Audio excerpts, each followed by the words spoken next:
Hello, folks. Welcome to this discussion about how to do customer service when you're taking your business international. My name is Sarah Sennett. I'm the head of agency marketing at Swanky. And joining me is Louis Labadon, strategic partner manager EMEA at Gorgias. So welcome, Louis.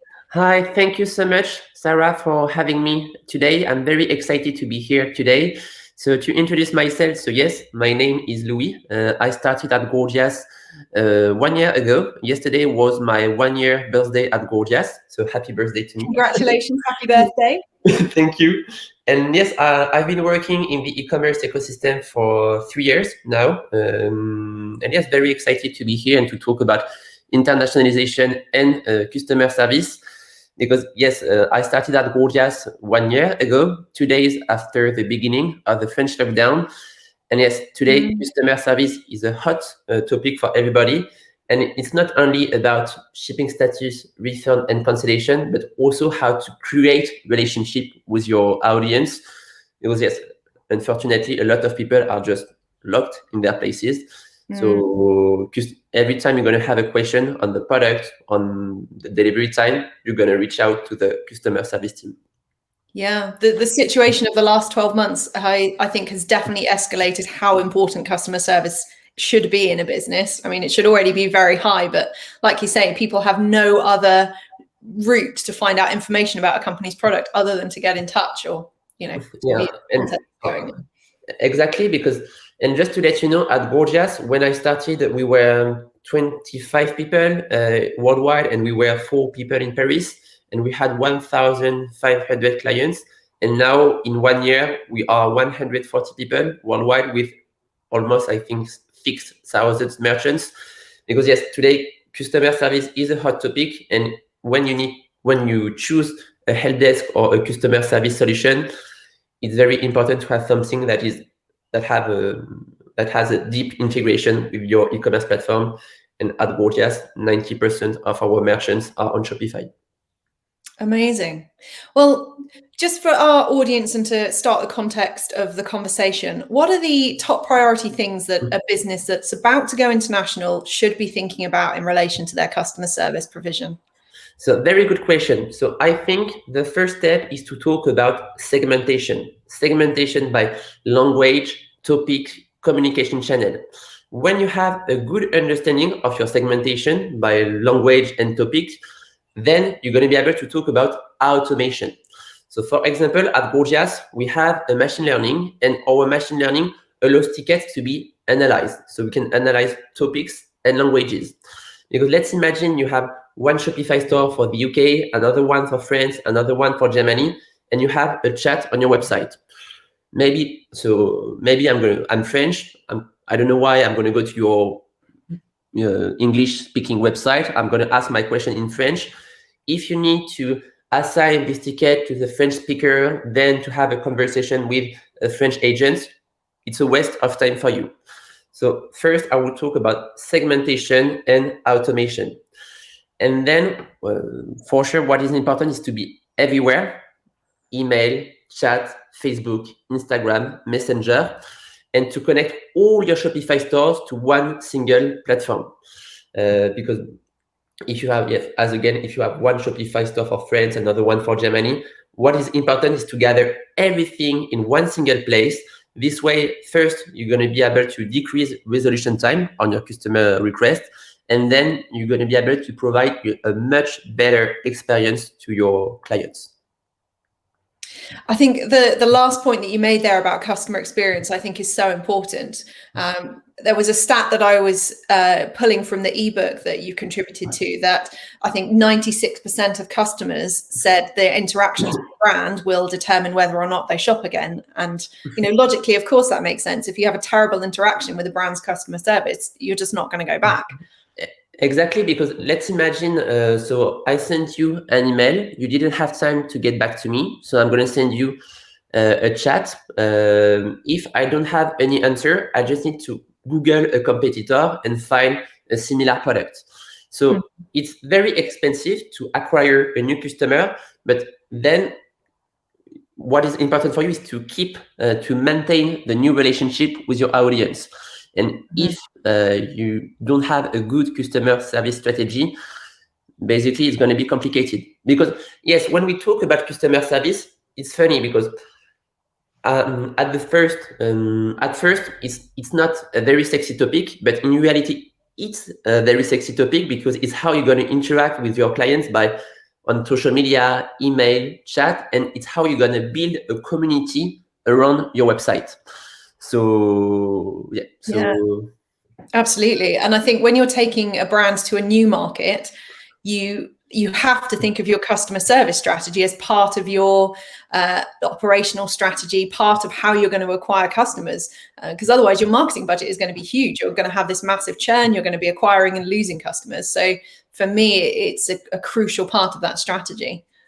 Exactly. So let's move on to an element of what you were talking about there. Why is it so important to provide customer support in a customer's local language? So I think first, what is important today is to create a relationship, a connection with your clients and prospects. And if we take the example of Europe, so basically you're going to have UK, France, Germany, the Nordics, Benelux, Spain, Italy. And if you don't speak the local language, sometimes it's going to be more complicated to create this relationship. Because I'm French, I speak English, but I'm on the website, I have my question right now, I'm going to ask my question in French. And basically I speak English, but maybe some French people don't speak English, so it's going to be more complicated to understand everything. I think today, so we talk about the lockdown, and yes, I think because of lockdown, what is important today is to create empathy with your audience. And to create empathy, it's much easier to talk, to speak the local language. Yeah, definitely. I completely agree. And I can imagine for an unknown brand going into a new market, they have to speak the language. Otherwise, there's going to be an element of distrust or, skepticism potentially about the product. And they're going to feel like a brand that's not native to the area, which of course they are. But, we're talking about how to make that situation better. Yeah. So in terms of the operational side of customer support and how does that link back to the overall customer experience and customer satisfaction? So to answer this question, I think what is important, is to find the good balance between automation and personalization. Because today, if we take the example of our almost 6,000 merchants, 50% of customer requests are about shipping status, cancellation, and refund. So basically, you can split your question between pre-purchase question and post-purchase question. All the post-purchase questions, such as shipping status, refund, cancellation, you can use segmentation and automation to automate up to, 40, 50% of this question. This way, you can spend much more time on revenue generating questions. Because yes, if you spend your life answering to questions about shipping status, cancellation, and refund, for sure, your customer service will be a cost center for you. But if you find a way to automate and decrease resolution time, you're going to be able to drive much more sales thanks to your customer service team. Yeah, I think there's also a point there that I wanted to add in about customer lifetime value, and it links to everything that we've talked about so far. If you can automate the simple questions and the ones that are asked frequently and give your customer service team the autonomy to answer the complicated stuff and deal with the people who have unique questions, you're going to be pleasing both audiences, and hopefully your customer lifetime value will only go up from there. Yeah, exactly. So I'm going to hire you at Gorgias. Yeah, I think Dan and Matt might have something to say about that. Yeah, exactly. I appreciate the sentiment.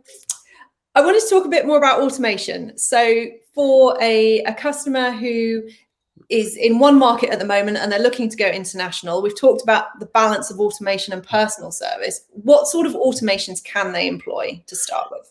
So first, at Gorgias, we have machine learning, and our machine learning allows tickets to be analyzed by topics and languages.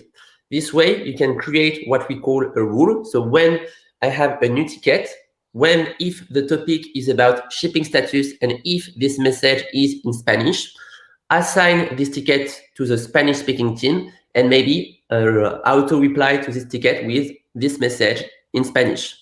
So at Gorgias, we have 5 people in our machine learning team, and it's accurate 99% of the time.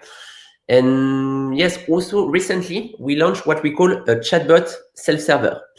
Because for all the questions such as, let's imagine I'm 1 week before Christmas, I ordered something on your website 2 weeks ago, I don't have any update, and I don't want to send you an email. I want my answer right now. And for all these questions now, so you're going to have the chat on the website. You open the chat, you're going to be able to click on track an order. We're going to ask you for your email address and your tracking number.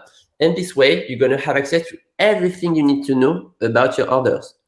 And today, it's the first version, but soon you're going to be able to start a return and a cancellation directly from the chatbot self-server.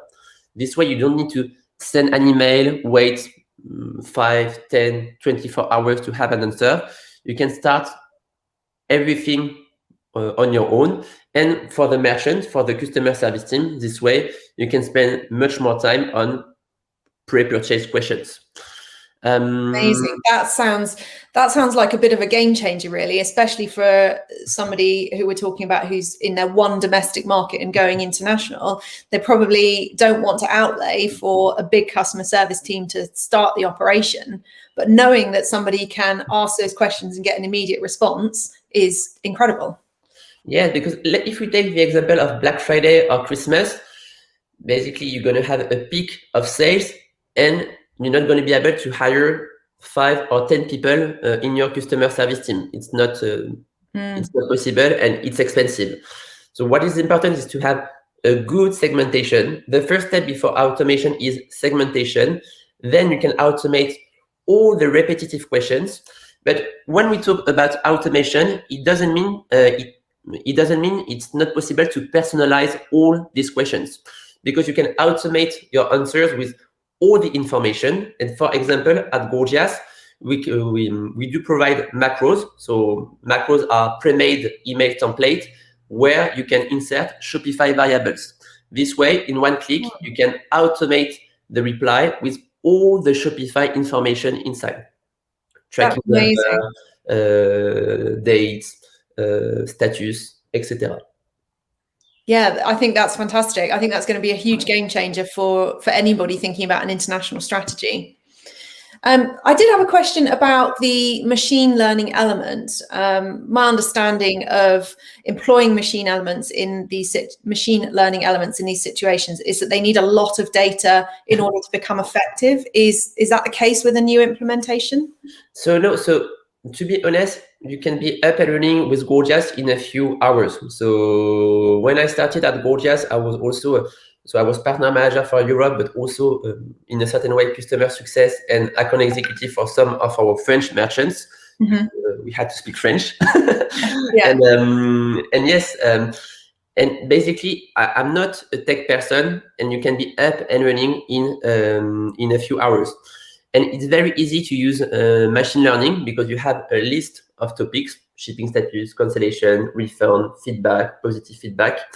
And this way you can, and same for languages, Spanish, English, you can detect, I think, 54 languages. And yes, thanks to that, it's a very good way to use, it's very great to use our machine learning to segment and automate all your customer requests. That's awesome. So you're actually benefiting from all the instances that this machine learning algorithm is employed in order to pick up that intent and exactly language. That's amazing. That's awesome, because my experience of implementing machine learning in some places is that you have that one instance and it has to learn from scratch. And as we know, when you put a chat box in a site that's straight out of the box, it knows nothing until it's learned. Yeah, so I think machine learning is a big word. It's sometimes it's complicated to understand what is behind. But yes, at Gorgias, that's why our it's very easy to set up Gorgias. So we have 5 people in our machine learning team, and basically, if you want to set up some rules to automate your replies and your tagging using our machine learning, it's plug and play and very easy to implement. So yes. So I have a question for me as a marketer about customer service. So I always find it fascinating to see what customers' experience of using products and buying and engaging in the service is. So what do you think the key takeaways are for a business who is going international? What can they learn from these customer service interactions? So it's a very, very good point, because I think today what is important about your customer service is to have a clear vision of what is working and what is not working. Because let's imagine 2 months ago or 1 month ago, you had a lot of customer requests in Italy about the bad quality of your product. So maybe you need to improve something, because basically if you have a problem with your product, with your delivery time, your clients will contact you for sure. And you find a way to segment and automate the tagging of all these customer requests. This way, you're going to be able to analyze the trends of the trends, and this way you can improve your customer service strategy, and not only your customer service strategy, but also your e-commerce strategy in general. Amazing. So we're kind of running out of time here. If you could leave our merchants with one takeaway that they should think about with regards to customer service and internationalization, what would that be?